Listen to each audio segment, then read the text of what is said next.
तो अरविंद केजरीवाल कहते थे बस रायता फैलाओ, तो इतनी गंदगी कर दो, इतना छीछा लेदर कर दो कि कुछ भी लॉजिक, तर्क, तुक, तरीका ना बचे।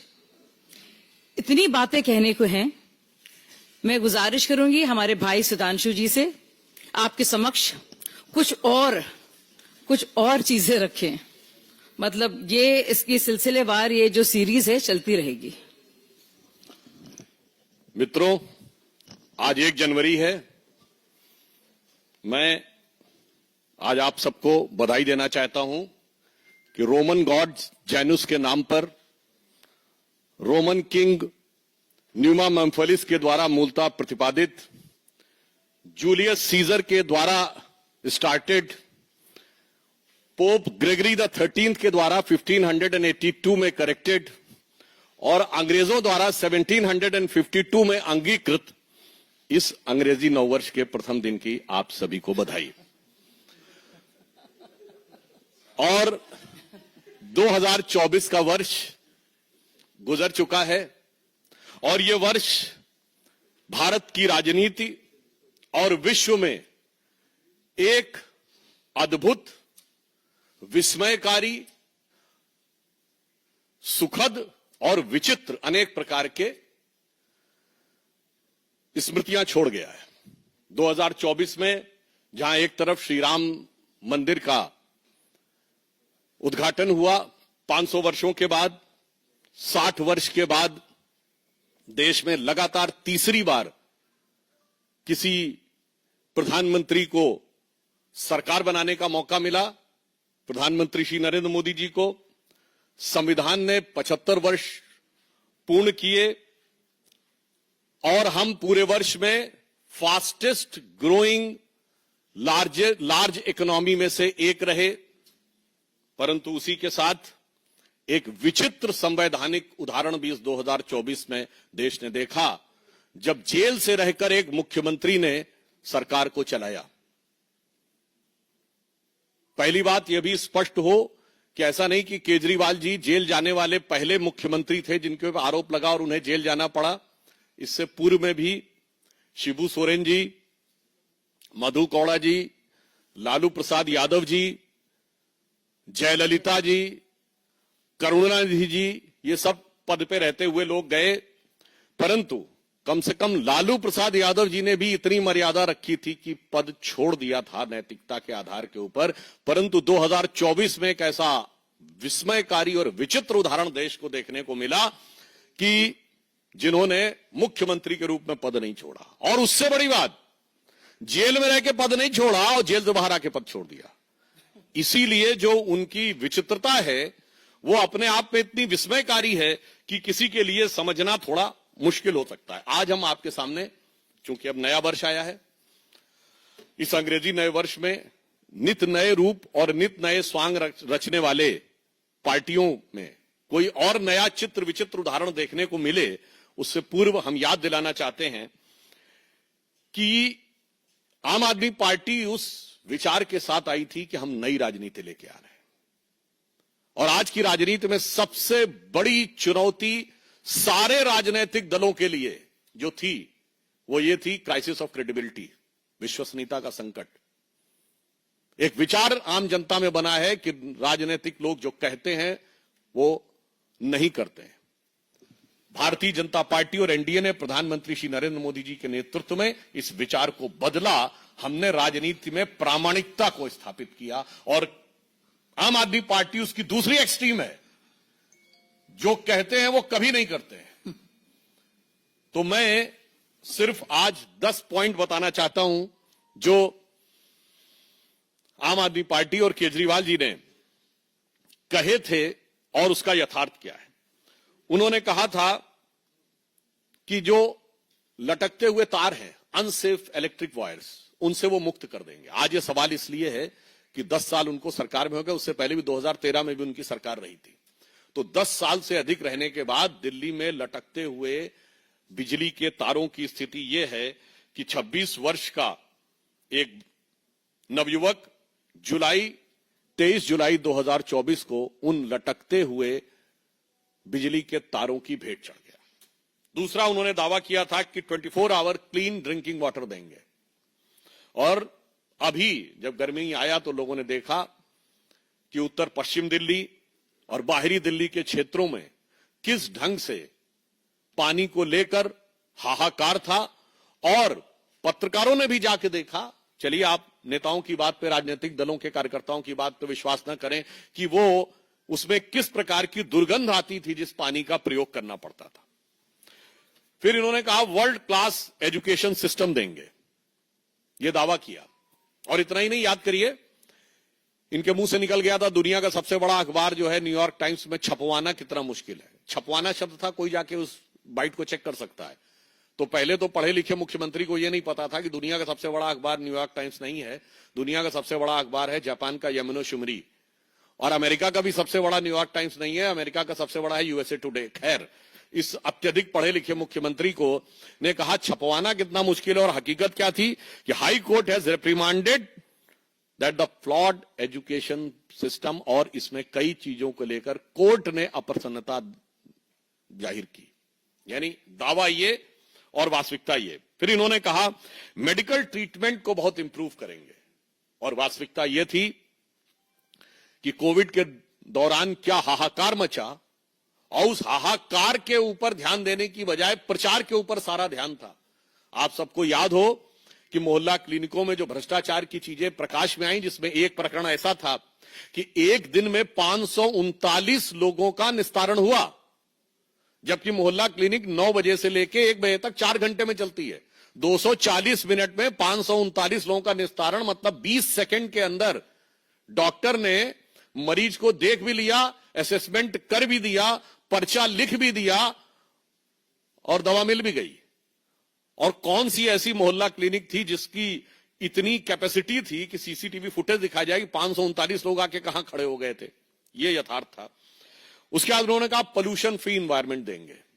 आज स्थिति यह है, इसमें कुछ कहने की जरूरत नहीं है। जिस तरह इस समय जाड़े का मौसम चल रहा है, हाँ, हम ये कह सकते हैं कि हम उनको शुभकामना भी देते हैं। केजरीवाल जी का स्वास्थ्य बेहतर हो गया है। मुख्यमंत्री बनने से पहले जिस चीजें नजर आती थी, मगर दिल्ली की आबो हवा की सेहत बहुत खराब होती चली गई है। इसके बाद इन्होंने कहा कि जो कूड़े के ढेर, यानी ये छठा पॉइंट है, कूड़े के ढेर, इनको समाप्त करेंगे। और आज स्थिति यह है कि कूड़े के ढेरों की हाइट बढ़ रही थी। कुतुब मीनार से कुछ मीटर की दूरी के ऊपर, कुछ थोड़ी दूरी के ऊपर जो कूड़े का ढेर है, उसकी हाइट ऐसा समाचारों में आया कि 8 मीटर तक बढ़ गई है। 7वां दावा, दिल्ली महिलाओं के लिए सुरक्षित बनाएंगे। और भारत के इतिहास का इकलौता उदाहरण, जहां किसी भी सरकार के मुख्यमंत्री आवास में उसी पार्टी की महिला सांसद की पिटाई की गई और आरोप लगा मुख्यमंत्री के ओएसडी पर। पूरे भारत में ऐसा उदाहरण नहीं मिलेगा। मायावती जी के ऊपर स्टेट गेस्ट हाउस कांड में हमला हुआ था, वो समाजवादी पार्टी की सरकार ने किया, हो तो विरोधी दल था। यहां तो सत्ताधारी दल की, अपनी पार्टी की महिला के साथ। और जो कुछ महिलाओं के साथ अन्य चीजें हो रही हैं, वो किसी से कोई छुपा हुआ नहीं है। जो चीज इनके अधिकार में, ये कहते हैं ना कानून व्यवस्था अधिकार में नहीं। अरे भाई, मुख्यमंत्री आवास के अंदर की सारी व्यवस्था तो आपके अधिकार में थी और मांगने पर सीसीटीवी भी नहीं थे। अब आप देखिए, अगला इनका था कि कच्ची कॉलोनीज जो हैं, उनको बेसिक इम्यूनिटी, जो मूलभूत सुविधाएं हैं, उनसे युक्त कर देंगे। संगम विहार में जिस प्रकार की चीजें देखने को मिली, उससे बहुत साफ है कि यह दावा बिल्कुल यथार्थ के धरातल पर चूर चूर होता नजर आ रहा है।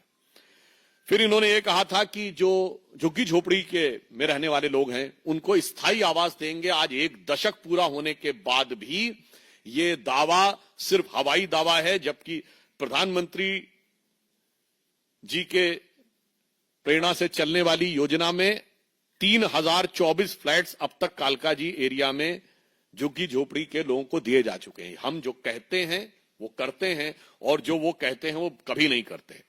अब यमुना की सफाई, आप सभी को पता है, उनका वीडियो भी अवेलेबल है कि यमुना की सफाई कैसी करेंगे, कि वो नहा के दिखा देंगे। और आज स्थिति है कि वो पास जाने में भी हिचकते हैं। यमुना की झाग वाली फोटोएं आप सब ने देखी। अतः ये 10 पॉइंट हैं जो हम लोगों ने कहे कि केजरीवाल जी के दावे, एक बिजली के तार, दूसरा क्लीन ड्रिंकिंग वाटर, तीसरा वर्ल्ड क्लास एजुकेशन सिस्टम, चौथा स्वास्थ्य की बेहतर सुविधाएं, पांचवा पर्यावरण प्रदूषण, छठा गंदगी के ढेर, सातवां महिला सुरक्षा, आठवां कच्ची कॉलोनियों में बेसिक फैसिलिटीज और नवां झुग्गी झोपड़ी के लोगों को मकान और 10वां यमुना की सफाई। ये तो नहीं किया, मगर काम ऐसे अद्भुत किए हैं कि भारत की राजनीति में उदाहरण न मिले। देखिए, नई राजनीति के लिए जो लोग आए थे, इन्होंने एक ऐसा उदाहरण दिया कि इनकी सरकार के मंत्री तो जेल में रहे, मंत्रियों को आपने बहुतों को देखा होगा, इनके पार्टी और सदन में टॉप पद पर बैठा हुआ हर व्यक्ति किसी न किसी भ्रष्टाचार के आरोप में जेल गया। मुख्यमंत्री के रूप में केजरीवाल जी, उप मुख्यमंत्री के रूप में सिसोदिया जी, और संसद में इनके नेता सदन संजय सिंह जी। सोचिए, deputy CM, CM and leader of the house in leader of the party in parliament, तीनों। अच्छा, और देखिए अलग अलग प्रकार के आरोप, ऐसे आपने विविधतापूर्ण भ्रष्टाचार कभी नहीं देखा होगा। ये तीनों शराब के घोटाले में गए, तो स्वास्थ्य मंत्री सत्येंद्र जैन जी हवाला के मामले में, अमानतुल्लाह खां वक्फ बोर्ड में घोटाला करने के मामले में, तो अभी अभी इनके एक नरेश बालियान जी माफिया के साथ लिंक के मामले में, तो बहुत पहले इनके एक मिस्टर तोमर थे जो फर्जी डिग्री के मामले में, और यहां तक कि इनके एक विधायक के ऊपर यह भी आरोप था, उनकी पत्नी ने आरोप लगाया, हम नहीं कह रहे हैं कि वो अपने कुत्ते से कटवाते थे। तो मुझे लगता है कि इतने प्रकार के विविधतापूर्ण भ्रष्टाचार के आरोप इतने कम कालखंड में किसी पॉलिटिकल पार्टी में नहीं लगे होंगे, जिसका उदाहरण आम आदमी पार्टी ने प्रस्तुत किया है। और पंजाब में इनके 2 मिनिस्टर जो हैं वो आरोपित हो चुके हैं, और मुख्यमंत्री के ओएसडी के ऊपर अपनी पार्टी की सांसद के साथ मारपीट का उदाहरण आपको खूब सर्च करिएगा, मुझे लगता है भारत के इतिहास में नहीं मिलेगा। इसलिए हम बहुत साफ साफ ये बात कहना चाहते हैं कि दिल्ली की जनता अब नित बदलते हुए इस स्वांग को पूरी तरीके से समझ चुकी है, और इसलिए मैं एक पंक्ति में कहना चाहूंगा आम आदमी पार्टी के लिए और उनके संयोजक केजरीवाल जी जो कवच ला रहे हैं, वो कवच में तो लगता प्लास्टिक के बराबर भी स्ट्रेंथ नहीं है। और आप यह भी बात समझिए कि नई राजनीति क्या है, नई राजनीति नहीं है, वही पुरानी कांग्रेस वाली राजनीति है। वहां सुपर पीएम सुनते थे, यहां सुपर सीएम है। वहां भी प्रधानमंत्री कार्यालय से सत्ता नहीं चलती थी, यहां मुख्यमंत्री कार्यालय से नहीं चलती है। तो मैं सिर्फ ये कहना चाहूंगा, आज देश की राजनीति में प्रामाणिकता की आवश्यकता है, जो प्रधानमंत्री श्री नरेंद्र मोदी जी के नेतृत्व में भाजपा और एनडीए ने प्रस्तुत किया है। आज भारत की राजनीति में अविश्वसनीयता का प्रमाण केजरीवाल जी के नेतृत्व में आम आदमी पार्टी है। तो उनके लिए एक पंक्ति कहना चाहूंगा कि चंद बातें करना और मुतमई होना नहीं अच्छा, सियासत आखिरी दम तक सभी को आजमाती है, बहुत गलती की गुंजाइश नहीं होती सियासत में, जरा किरदार हल्का हो कहानी डूब जाती है। धन्यवाद।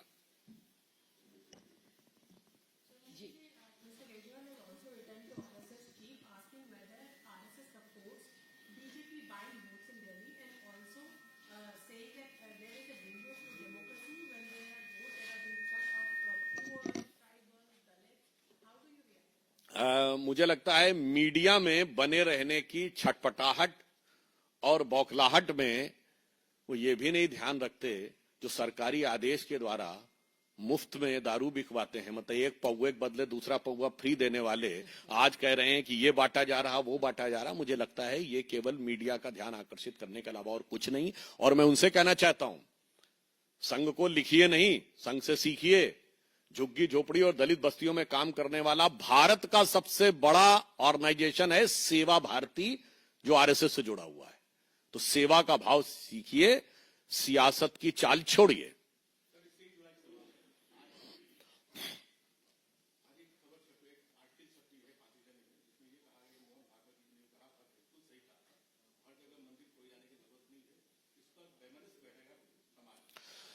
नहीं, इस विषय के बारे में पहली बात, कोर्ट जब इस विषय का संज्ञान ले चुका है तो मुझे लगता हमें उसके निर्णय की प्रतीक्षा करनी चाहिए। और ऑन द लाइटर नोट मैं कहूंगा कि किसी भी चीज के अंदर बहुत डेप्थ में जाएंगे तो पता नहीं किस किस प्रकार की चीजें निकलें, चाहे आप जमीन के नीचे जाएं या शरीर के नीचे जाएं। जो वो पुराने जमाने में था ना, एक पुरानी फिल्म थी ना, अमर अकबर एंथोनी, तो बस डर ये रहता है कि जब फिल्म खत्म होगी तो तीनों का बाप किशन लाल निकल आएगा, तो वो भी एक भय रहता। मगर फिलहाल कोर्ट ने निर्णय दे दिया है, इसलिए हम लोगों को कोर्ट के निर्णय की प्रतीक्षा करनी चाहिए।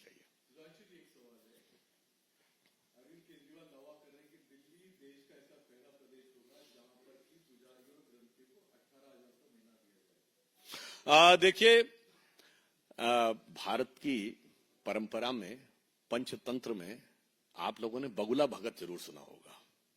एक भक्त होता है, एक बगुला भगत होता है।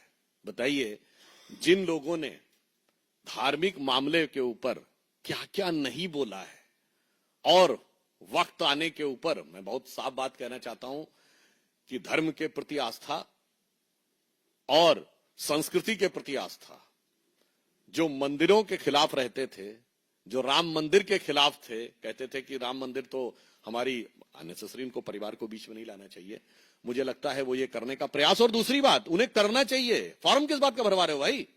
You are the government, you are not the party who is aspiring for power. आप कांग्रेस पार्टी नहीं है जो फॉर्म भरवा रही थी, आप सत्ता में हैं। हमारी सरकार ने जो कहा वो करके दिखाया है। मैं बताना चाहता हूं, हमारी मध्य प्रदेश सरकार ने मुख्यमंत्री लाडली बहना योजना 21 मंथ से चालू है। हमारी महाराष्ट्र की सरकार में मुख्यमंत्री माझी लाडली बहन योजना 4 महीने से चल रही है। हमारी उड़ीसा की सरकार में 3 महीने से, हरियाणा में 4 महीने से, और असम में अरुणोदय स्कीम 50 महीने से चल रही है। करिए ना, हल्ला मत मचाइए। इसीलिए तो मैं कहना चाहता हूं कि वो अंदर से कुछ और बाहर से कुछ और नजर आते हैं। इसीलिए उनकी भक्ति वैसी ही है जैसे कांग्रेस के युवा नेता की भक्ति है।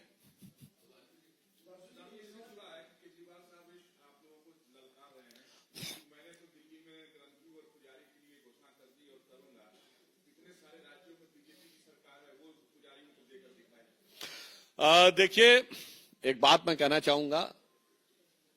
पहली बात तो उन्हें करना चाहिए, दूसरा हम ये कहना चाहेंगे, यहां पर बात सिर्फ पैसे की नहीं, बात तो सम्मान की भी है। अगर सिर्फ पैसे की बात होती तो अंग्रेजों के जमाने में भी हो जाता। बात मान सम्मान स्वाभिमान की है। यदि कोई व्यक्ति, ये वैसे ही हैं जिनके अंदर भक्ति नहीं है और पूजा की पुजारियों को देने की बात करते हैं, जैसे ये वो लोग हैं जो बगैर रोजा रखे रोजा अफ्तार करते हैं।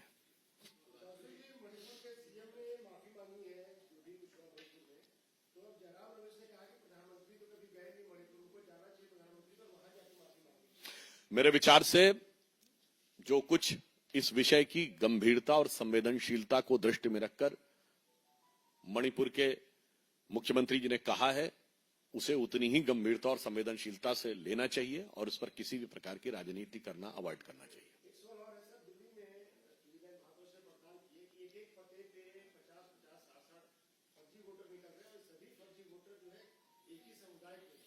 देखिए, बहुत बड़ी चुनौती है। बड़े शहरों में विशेषकर होता है। दिल्ली चूंकि देश की राजधानी है, तो जो घुसपैठिए आकर सेटल हो रहे हैं, यदि इनकी जांच हो तो इससे किसको परेशानी हो रही है ये सहज समझा जा सकता है। आम आदमी पार्टी की सरकार में 2 चीजों की गारंटी निश्चित रहेगी। भ्रष्टाचार, क्योंकि सभी मंत्री और विधायक उसमें संलिप्त होंगे समान भाव से, और दूसरा घुसपैठियों की भरमार। भारतीय जनता पार्टी इन दोनों को निर्मूल करके दिल्ली को निर्मल करने के लिए प्रतिबद्ध है।